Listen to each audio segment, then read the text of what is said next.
નમસ્કાર દર્શક મિત્રો, હું છું રૂપલ વણિજિયા. સંપૂર્ણ ન્યૂઝમાં આપનું સ્વાગત છે.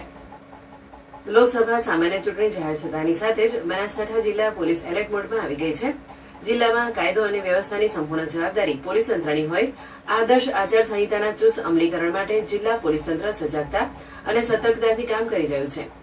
જિલ્લા પોલીસ અધિક્ષક અક્ષરાજ મકવાણાના માર્ગદર્શન હેઠળ લોકસભા સામાન્ય ચૂંટણી દરમિયાન બનાસકાંઠા જિલ્લામાં કાયદો અને વ્યવસ્થાની સ્થિતિ જળવાઈ રહે અને શાંત વાતાવરણમાં લોકશાહી પર્વમાં લોકો સહભાગી બની શકે તે માટે જિલ્લા પોલીસ તંત્ર રાઉન્ડ ધ ક્લોક કામગીરી કરી રહ્યું છે. બનાસકાંઠા જિલ્લો આંતરરાષ્ટ્રીય અને આંતરરાજ્ય એમ બંને સીમા વિસ્તાર ધરાવતો જિલ્લો હોવાથી સુરક્ષા અને સલામતીની દ્રષ્ટિએ અતિ મહત્વનો ગણાય છે, જેના લીધે ચૂંટણી દરમિયાન ગેરકાયદેસર ઘુસાડવામાં આવતો વિદેશી દારૂ, રોકડ, કિંમતી ધાતુ, ડ્રગ્સ, હથિયારો સહિત અસામાજિક તત્વો પર કડક નિયંત્રણ માટે પોલીસ વિભાગ દ્વારા ખાસ સુરક્ષા વ્યવસ્થા ગોઠવાઈ છે.